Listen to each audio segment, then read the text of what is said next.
cada jueves con Pablo García, director de IVA con Alfa Value. Pablo, muy buenos días. Seba.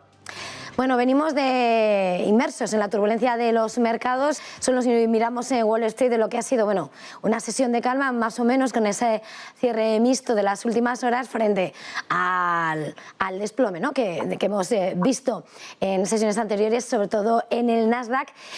Para empezar, querría preguntarte un poco cuál es el escenario que estás viendo en estos momentos en el mercado. Bueno, es una calma tensa porque tenemos ese tono amenazante del señor Putin, tenemos esos resultados del primer trimestre que, ojo, están sorprendiendo positivamente, pero no olvidemos que son resultados del primer trimestre y el conflicto bélico y las tensiones más fuertes a nivel de inflación llegaron después del 24 de febrero, con lo cual estamos más pendientes de las expectativas. Tenemos, como bien habéis comentado, la política de COVID-0 que está ahondando los problemas de suministros y la verdad es que, bueno, pues la situación sigue siendo muy convulsa, sobre todo para Europa, porque las tensiones en el mercado de gas después del corte de suministro a Bulgaria y Polonia, pues están poniendo en una situación muy compleja, sobre todo a Alemania.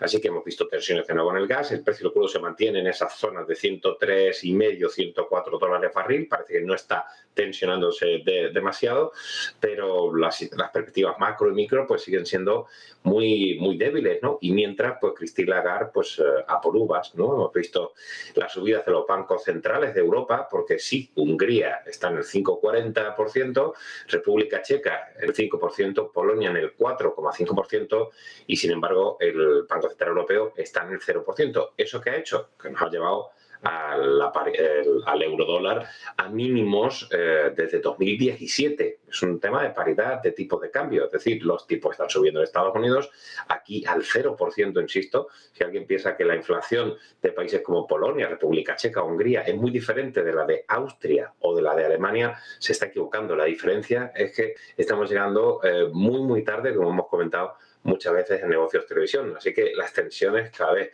se producen más, las volatilidades están siendo elevadas y esas caídas fuertes que hemos visto también incluso en algunos cíclicos pesados, como pueden ser los del sector de metales y minas. Si miramos a sectores protagonistas, bueno, las tecnológicas son las que parecen robar el protagonismo a todas horas, sobre todo siempre por las noticias cuando se disparaban, por las caídas, por esa OPA sobre Twitter y ahora, bueno, pues Meta, ¿no?, también, que se dispara en el After Hours, pese a anunciar caída de beneficios, pero sin embargo esas buenas cifras de usuarios activos.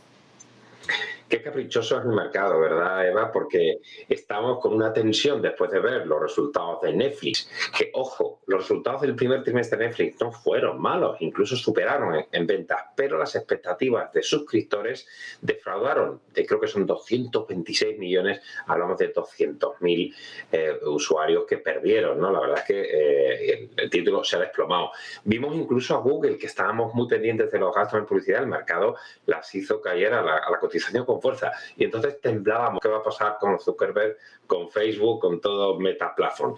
La verdad es que las cifras, sin embargo, en contra de lo que pasó con Netflix, las ventas suben un 6,6%, 27,91 billones, pero quedaron por debajo de los 28,24 billones que esperaba el consenso.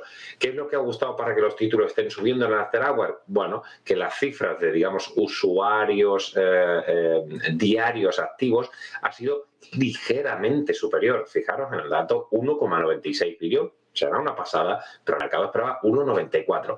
Solo, desde mi punto de vista, o por lo menos ese ha sido el focus, los títulos se han dado la vuelta. No olvidemos que es verdad que la cotización de Meta Platform lleva con caídas muy importantes. Bueno, el crecimiento en ventas de Facebook es el menor desde la OPV. O sea que para mí son unos resultados mixtos. Otros, sin embargo, comentan una inesperada resistencia.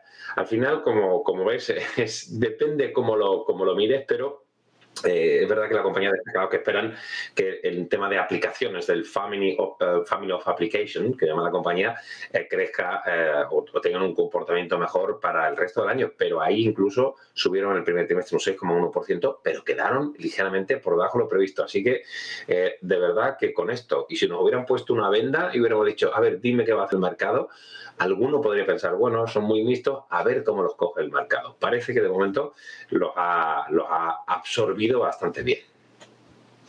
Ahora tengo que dar una noticia de última hora. Hemos conocido ya, Pablo, con tu permiso, lo que están siendo los resultados del Banco Sabadell. Continúa el goteo de resultados internacionales, pero mirando aquí a nuestros protagonistas del IBEX 35, tenemos como el Sabadell ha cerrado el primer trimestre del año con un beneficio neto atribuido de 213 millones de euros, que se compara con los 73 millones de euros de beneficio en el mismo periodo de 2021. El margen recurrente de la entidad aumenta un 20,9% en tasa interanual y alcanza un ROTE del 6,5%, situándose por encima de lo previsto en el plan estratégico. Los costes se reducen un 5,6% interanual y un 4,3% en el trimestre, y ese ratio de capital CET1 fully loaded incrementa hasta situarse en el 12,45%. El TSB obtiene un beneficio individual de 21 millones de libras y contribuye positivamente a las cuentas del grupo por quinto trimestre consecutivo.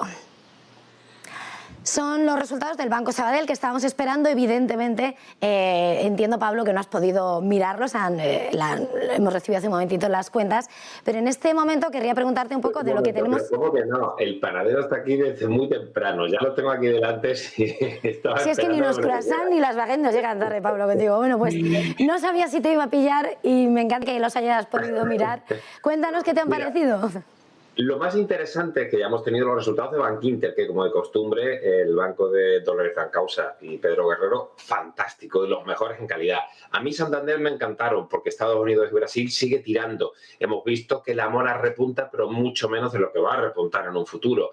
Y que los márgenes de intermediación, incluso el margen bruto, también fueron mejores en Santander. ¿Qué hemos visto en Sabadell? Que ese buen hacer de los resultados del primer trimestre se mantiene. Incluso el beneficio neto ha sido superior a lo previsto, 213 millones de euros, estábamos esperando 151,3. Que el Band Loans Ratio, es decir, la morosidad, está en 3,66% y se esperaba 3,72%, es decir, que también aquí repunta, pero es mejor de lo previsto.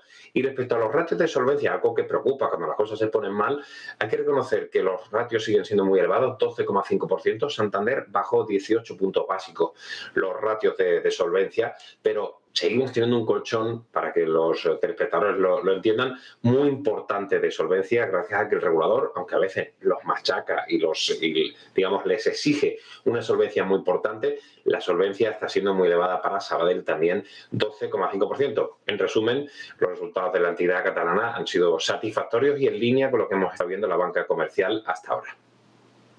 Protagonistas empresariales con nombre propio, por dar cabida también a otros asuntos. Hoy vamos a conocer, Pablo, ese dato de IPC en España, esos precios que tanto miramos en detalle en lo macro y en lo micro en casa también. Se espera ese 9%, que tampoco está mal, 9,8% el anterior, y ya, según los datos de los últimos convenios, vemos cómo se va trasladando esa subida de precios en algunos convenios. Veíamos, ¿no?, más en esas cifras de la jornada de hoy. ¿Cuál es la valoración que podemos hacer en cuanto a la repercusión, esos efectos de segunda ronda que podemos temer o no? Bueno, lo primero es explicar los efectos de segunda ronda, ya en un matiz un poco más formativo. Cuando llega la inflación de materias primas, hay subidas muy fuertes de precios, lo que llamamos esos efectos de segunda ronda es cuando, por ejemplo, los empresarios aumentan los precios de sus productos. Oye, mis inputs están creciendo en costes, yo tengo que trasladar ese pricing power y lo trasladamos a los precios finales. Y por otro lado, las rentas salariales crecen. Es decir, se provoca lo que llamamos una espiral inflacionista y estos son los efectos de segunda ronda. Bien, es que son absolutamente normales, sobre todo con una inflación que llegó a España al 9,8%. Vamos con algo más positivo, porque la inflación está desbocada. Y lo que siempre he insistido, no solo me hables de la inflación, háblame de dónde están los tipos para contener el precio del dinero. Y es que estamos en el 0%, con lo cual yo creo que la culpa no es tanto, la inflación está donde está y puede no ser culpa de Europa, pero sí estamos llegando tarde al tema de los tipos, como hemos comentado muchas veces. Lo positivo es que la inflación subyacente no está en los niveles que están en Estados Unidos, es decir, que todavía se está conteniendo algo, aunque parece que está creciendo. Y el segundo punto más positivo es que algunos economistas adelantan que el pico lo hemos tenido en marzo, algunos dicen en abril.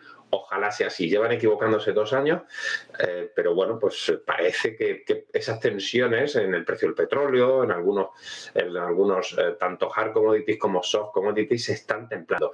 Yo teniendo a Putin con el botón nuclear y cortando el grifo del gas, yo no estaría nada tranquilo. Pero bueno, así están las cosas. Y también no querría dejar este tiempo de análisis, Pablo, pasando por lo que está siendo el comportamiento del mercado de divisas, en lo que parece una guerra absoluta. También, y estamos viendo a esta hora, el euro-dólar, que retrocede la moneda única frente al billete verde en 1,0501, qué difícil son leer estos datos en tiempo real, unidades, y la relación dólar-yen, que sigue al alza, 129,94 unidades. ¿Qué se desprende de todo esto? Lo que hemos comentado, si tienes a Estados Unidos, que ha crecido con mucha fuerza, que tiene inflación, pero lleva subiendo los tipos, y sobre todo las previsiones es que los más hawkish, como pueden ser, bueno, hay muchos, pero desde luego incluso Jerome Powell ha estado más hawkish, si queremos decirlo así, y vas a subir los tipos más rápido. Ojo, abro un paréntesis, Nomura habla de 75 puntos básicos para esta reunión y la siguiente, eso es demasiado, ¿no? Ya a ver quién le pone el cascabel al gato. Pero en cualquier caso, Estados Unidos sube tipos con fuerza. Y en Europa estamos todavía aquí especulando con el sexo de Los Ángeles, con el 0%. Es normal que por la paridad de los tipos de cambio, al final te van a pagar más. En Estados Unidos los tipos están subiendo más, me voy a Estados Unidos, ¿no? Al fin y al cabo, el movimiento es más razonable. Eso podría invertirse cuando Christine Lagarde nos cuente la verdad, y que esa mentirijilla, y empiece a subir los tipos con un mensaje algo más hawkish después de ver los datos de inflación. Pero de momento tardará, pero llegará.